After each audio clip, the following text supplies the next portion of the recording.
pay attention to the fact of what you are seeing, what perspective you are seeing it from, and differentiate between whether that dream is a dream in which you are the observer, the witness, or is it you? How do you tell the difference? This is how I tell the difference. Ask your team how to tell. This is very important. If you are observing what is occurring, yet you strongly identify with what is occurring, for me, that tells me that I will probably see that thing or that prophecy fulfilled. I'm observing it occur. I will probably see it occur. If I am in the first person in the vision dream, and the event is occurring and happening to me in the dream, that is one of two things. Either I am basically remote viewing in my dream someone else and I am experiencing it to bear witness, or it is me. This distinction is very important. Too many people have prophetic dreams and visions and assume that what they see and hear is an identifier for themselves. This is happening a lot. There's a difference. So know the difference. Learn the difference. The other is when you are in the vision dream and it is you. And you have volition in the dream. You have autonomy in the dream. You have your own Merkaba. You have your own ways, wits, and being. You can move. You can talk. You can ask questions. It lucid, if you want to call it that.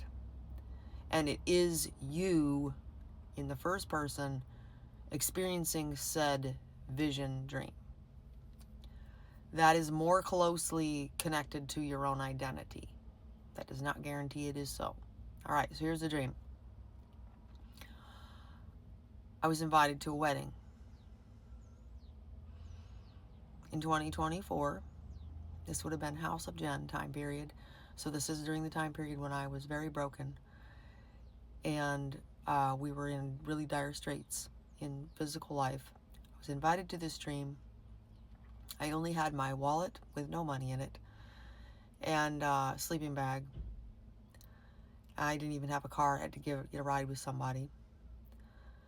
And I took my purse and I stuffed it into the bottom of this sleeping bag to keep it safe. And I arrived at this wedding. Slept overnight at some school or something. And in the morning I saw the bride and what I assumed to be the groom. Car pulls up, this fancy car pulls up, and I see behind the car what appears to be a college campus. Massive college campus. But as I look closer, I realize it is an entire city. And I understood in the dream that this woman, the bride, owned this city. This was her city. And that her husband had nothing. The husband-to-be had nothing. All he had to bring to the marriage was the scripts. He was a script writer. And as I'm watching this car pull up and this beautiful bride is in the car in her going away outfit, okay? She wasn't dressed in her wedding dress yet. This older gentleman, very distinguished gentleman, got out of the driver's seat, came around the car. He had white hair. He was a white man with white hair, older gentleman, very distinguished gentleman in a beautiful tuxedo. And he opened the door for this woman, and she stepped out. And it was like a Princess Diana moment. Very humble, very sweet, she had a very self-assured presence about her. She knew who she was. She was confident in who she was. But she was very humble, she didn't want people to see her. She was not there for a display. It was not a, ooh, look, the princess. No, it was her being ushered in by this distinguished gentleman, and I thought he was the groom there for a brief moment, but I realized it was like the father of the bride, probably. But that was very important, that she owned this city. Her father had given her everything. She was a very, very wealthy woman. And the husband to be, the groom to be, had only the scripts. That's what he brought to the wedding, to the table for the bride. And then fast forward, and I was in the wedding feast. And there were tables, so many tables. Food everywhere. It looked like some sort of Bollywood scene.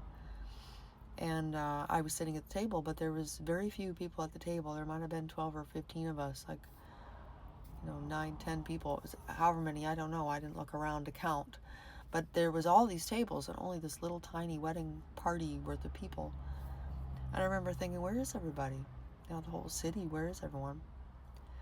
And I look up and I see the bride and I see the groom.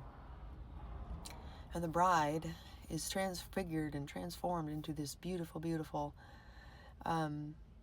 Hindi-looking outfit, beautiful sari with the over the side and all this she has gems and jewelry and coins all over her, like her dowry, and henna on her hands were covered with henna, and this beautiful henna was on her hands, and she had like a crown on her head and her beautiful long veil, and she had black hair, really long black hair, absolutely beautiful. But she didn't have a nationality when I was looking at her. It wasn't like, I didn't look at her and think Indian, but it had that Indian essence to it.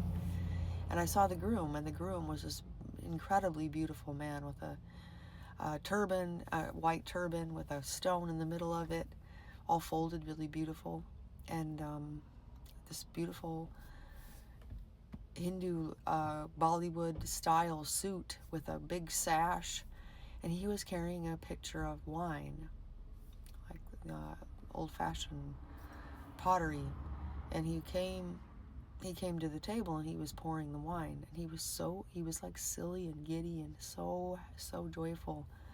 And I was watching him and I thought, he's the one with the scripts. He's the one with the scripts, like the scripts of a play. And the bride is kind of off to the side watching him pour the wine for this group of people.